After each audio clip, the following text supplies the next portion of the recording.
Fuck, man. Oh, ladies and gentlemen, backstage. Sorry, I feel like I've been punched in the head. It's been a long night. Beatdown Promotions 11. First time you out, eh? Yeah, it does. Here I am with promoter Damien Brown. Stellar show. I mean, what's your thoughts, initial thoughts so far? What's your thoughts? Mate, it was a fucking cracker. Bloody Dim's first Michael Barber. I mean, it's hard to give you credit because once you make that fight, I mean, that's the easiest fight in the world. You know that's going to be fight of the year.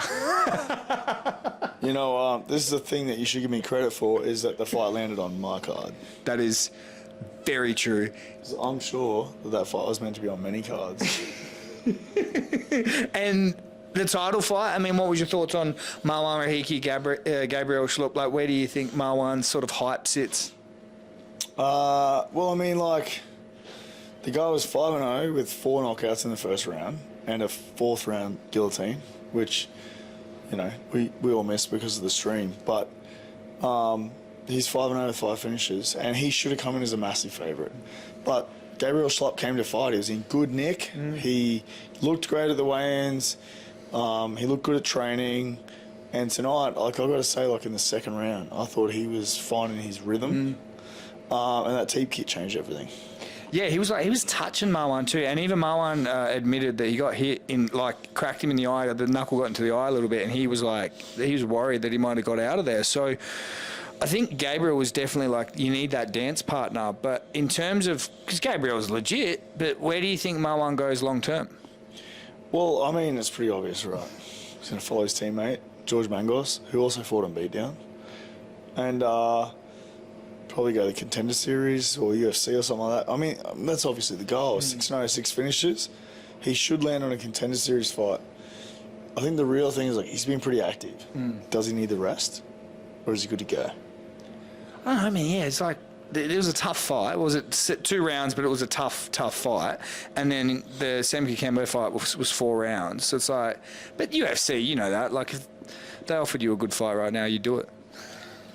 I'd cut to 70 again, to be honest with you. But look, the reality is you take it, right? He takes it. But look, he looked good tonight. Schlupp looked good tonight. I thought it delivered for a featherweight title fight.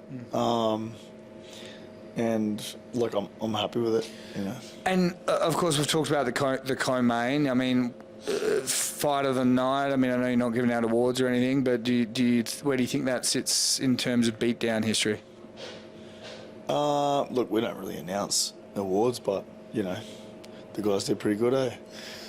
I'd be a bit of a arsehole to not look after them, so... You should tell me that. That's good press. It's, you know, it's not about making money. It's about looking after fighters, putting on good shows, making sure the fans get a good experience. And, you know, leading into that fight was, you know, I won't, like, put the messages out there, but the guys both told me that they were going to take each other to their strengths and find their weakness in it. And fucking, like, neither of them have got weaknesses, I'll tell you what, man. Those guys have got a gas tank for days. They stand in the pocket. Like, no one shot for a takedown. And not a single person shot for a takedown. Like, it was like 4 kicks. There was like 4 kicks and, you know, a lot of dirty boxing and elbows on the inside. And it delivered, like, but... You know, I can make the best fight ever, but anyone could have made that fight. Like, anyone that knows the fight game could have said, Tim Skillies and Michael Barber is going to be the best fight of the century. Oh, we've all been trying to make it for years in our heads. And I'm sure that people have thought, fuck, you know, like, why hasn't a promoter not made that fight? And I'll tell you that other promoters have tried to make that fight. And I'm just fortunate that it landed on my card. Why did it land on your card? You have to ask the teams that, you know. Timing, or you just reckon you're a good spinster? I'm not a good spinster. Man, I'm sure there's other promotions out there that could pay more money than me, you know. It's just... I just offered it to the guys and maybe it's timing. Maybe it's just a case of, you know, Barber was 3 months off a fight against Rahiki, fun enough. Dempster's, you know, without a fight for a bit. Maybe it was just timing. I'm not sure, but, you know, I spoke to one of the managers while I was in Sydney and... I said, this is the fight that I think should be made. And they said, let's do it. So that's what happened. And it landed on my card. And you know, I'm grateful for it because I can make the best fights ever. But, I mean, one of them could have shot for a takedown. I thought, let's just get a smart fight in. you know, but they didn't. They went out there and they put it on the line. And so, while people like to say, oh, the promoter matched a good fight, the reality is those guys fucking delivered, man. Like that could have been on the UFC. It could have been anywhere. Like, those guys are going to deliver, and that's what they do. And I feel like other guys that delivered and standouts, like Matt Fordham coming out and putting a show on against John Bruin, who's an absolute stud. Was there anyone else on the card, whether it's amateurs as well, that really stood out for you? Well, I mean, just like when I'm cruising around the crowd and people are like, oh, fight 2, man, was mental, like fight of the night candidate. And that was just before the co-main event started.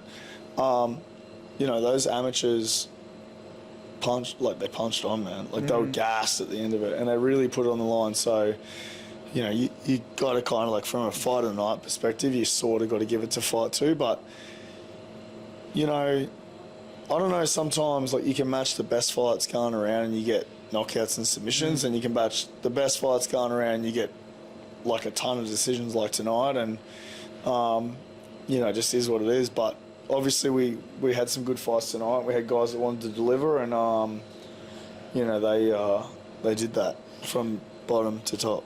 You run into any issues tonight, backstage or anything like that? No. Okay. Nah. Like, you know, what can I say? Like, I'm not going to give away how I run a show, but like, I run a good show.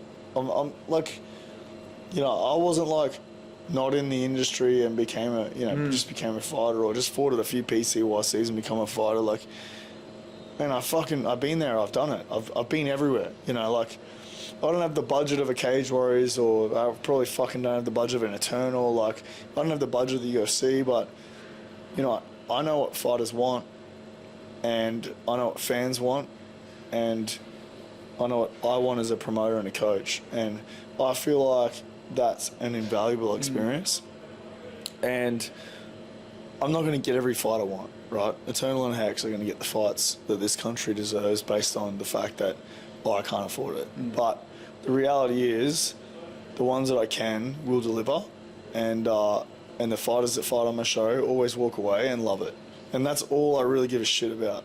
And like, that the fighters like it, the fans are like, that was sick. And, you know, if that's the case, then fucking, I did a good job. 11 shows in the can. How do you feel, and what's sort of planned for the rest of the year? We have a card on November 8. We had one in between, but we had some scheduling issues. I'd love to be able to announce something else, but I don't really have it. Don't have it or can't announce it? It's not locked in, so can't really announce it. But is it a fight or a card? Nah, a card, but yeah, I hope to get it across the line, but it's not quite there. But November 8, we'll be on. We'll see what comes, man. I don't have any fights locked in or anything like that. It's still a little while away. So you're doing a big long break too, man. Eternals wait until September too. What are we going to do? I've got fighters nominated for Proving Grounds, and I've got fighters hopefully about to be nominated for Eternals. So, you know, as a coach, I got some options out there. As a promoter, man, it's not a secret. I fucking say it every time. Like, I'm not here to like step on toes. I'm here to stay in my lane. And you know, we run 3 shows a year in North Brisbane, and that's the way it'll stay. So, I mean, maybe. You said that, but then once upon a time you said that like the fights will be on YouTube forever, and now we're with DAZN. They're on YouTube tonight. On DAZN's YouTube. 10 fights are on DAZN's YouTube for free. Mate, fair. Can you talk about just... People don't charge for amateurs. No, it's good. It's good. I like it. Well, except one tonight that landed on the main card. Yeah, did that bother you a little bit, like timing and stuff tonight? Nah, so what actually happened was we had 6 pro fights and 10 amateurs, and we lost a pro fight, but the guy was debut, so he took another amateur fight. So we... Oh, that was a heavyweight, eh? Yeah, so he took an amateur fight to stay on the card, or to, you know, not to waste a camp. And, you know, 1, I'm grateful for that. 2, I'm sure he is, because I found a replacement. It was a banger fight, the heavyweights, but also it just... That's my phone ringing. That's my boss. Yeah, it's all the fans. But, yeah, you know, the reality is it just It's just the way it worked out. We still kept the same amount of numbers, but just blew our times out a little bit. Well, finally, before I let you go, how do you, I mean, it's pretty hard to sort of like rank a show, but after 11, you know, where does Beatdown Promotions 11 sit in all of those? I would say prior to the show, I felt like we'd had a lot of great fights on cards, and we'd had some ups and downs on cards, and I just think that tonight's card delivered, not just individual fights. I think the card itself delivered probably the best any card across the board has, and I'm pretty happy with it. So, No, it was very cool. Thank you for having me. It's always probably one of the better hospitable places that I go, and I get free reign. You saw me. I think I might owe you a check for being in shot with the camera for advertising. So, thanks for the front row seat. no worries. So, how does Beatdown stack up? Top 3. You're a loser.